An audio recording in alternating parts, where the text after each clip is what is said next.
Hey guys, sorry about that, man. My freaking phone. Getting too excited over here. But man, this thing is moving effortlessly.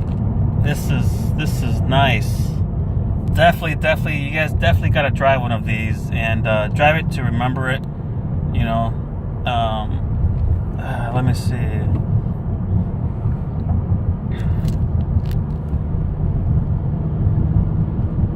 Third gear. Whoa, there we go. Whoa, there we go.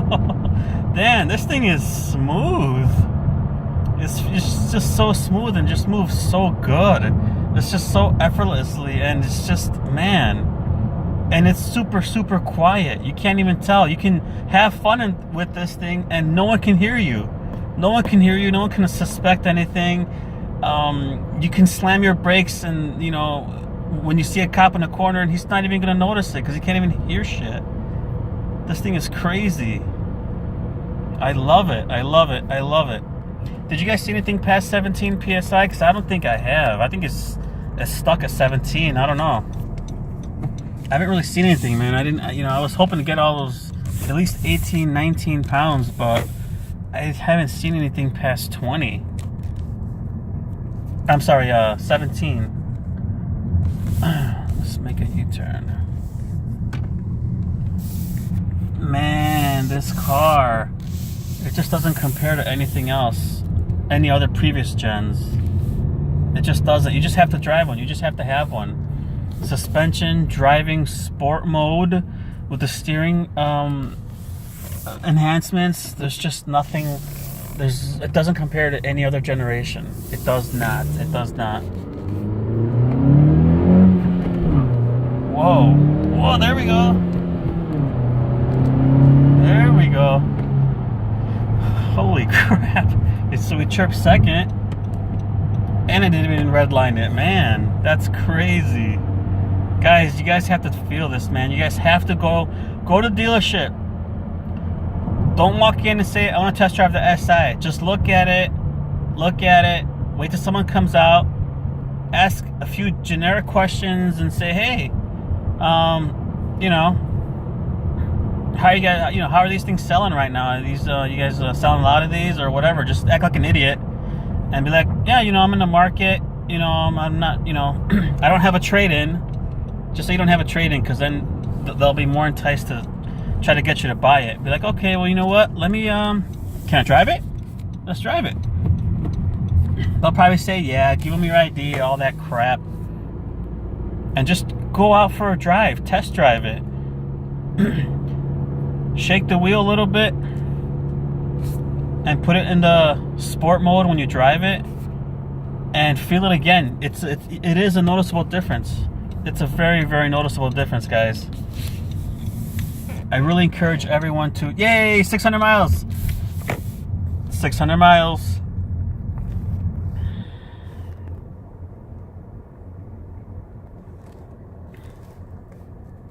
Hold on. Hold up. I want to get this. Get that picture right there. All right, cool. I got the picture. All right, I'm in my neighborhood now. So, man, you guys, this break-in period was, man, it was torture. It was seriously torture, man. I kept driving and I just kept it in vacuum or zero. Once in a while, I peeked up to 1 or 2 for half a second or whatever, but that was it. Man, this break-in period is torture. 560, 70, 80. I'm like, no, you know what? Forget it. I can't wait. It's just too much.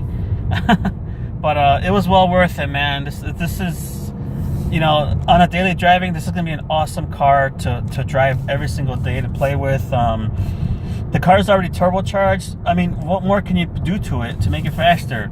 Get an intake, downpipe, change that a little pipe, and you get a reflash for it, or Flash Pro, or some people are, get into the K-tuner now and everything, but Yeah, definitely. There's not much that this car needs to keep it reliable.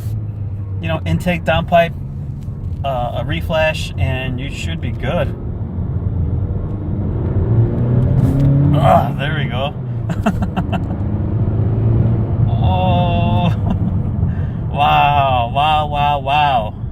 This is gonna be fun. This is like no other Civic, guys. Man, I'm telling you, like no other Civic.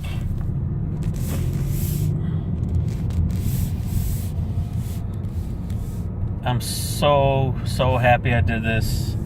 I'm so happy I did this. I didn't, you know, the 8th is just a classic car. It's an instant classic for me, and it's one of those that you know, I think the 8th is just one of those last Hondas that that gives you that genuine raw power experience, raw driving experience, where there's just nothing to it but throttle and a nice slick 6-speed transmission and 8,000 RPM. Yeah, guys, the 9th, I mean, last time when I had my 9th and I drove it, the suspension was really soft for me. It was softer than my 8th. The seats were wider. I didn't like that they were wider than the 8th. And, oops, sorry. I didn't like that they were wider than the 8th, but so I got rid of that after 6 months. And then I left the sport compact scene for a couple years. And then I got the 8th again. Alright, let's let this turbo cool off a little bit. And I got the 8th again, started playing around with that, started documenting everything as you guys see in my channel. And things changed, and now I have the 10th. And man, I can't believe it. It's an awesome car, guys. But yeah, let's see what more we can come up with. Now that it's I guess I can say it's broken in. Soon I'm gonna start looking at intakes, and I've been thinking about the engine. But I don't know, because when you go on their website, the SI intake is not there. It's on eBay. It's on a couple authorized dealers, but it's not on their website. I'm not sure why. So I'm not sure what that has to do with, or what's going on with that. And I know the K&N is out. I like the heat shield on the K&N compared to the AFD short ram, but they're saying it's not for the SI. So I think it's just a little bit too early. We just have to wait and see what comes out. And it's not like the 8th where you say, you know, hey, you know, why don't you just wait for a hybrid or a Skunk 2 or anything and this and that. It's not an 8th. You know, it's a completely different car. It's turbocharged. It's a completely different engine. You know, what I'm looking to do is I'm looking to experience the turbo sound, and of course I want it to help with gains and everything. But the most important is I want to hear the turbo, because you really can't hear it on the stock setup. So we'll see how it goes. Thanks, guys, for hanging out. There's more to come. So yeah, I think that's it for now. Let me get out of here. Thanks for tuning in. Later.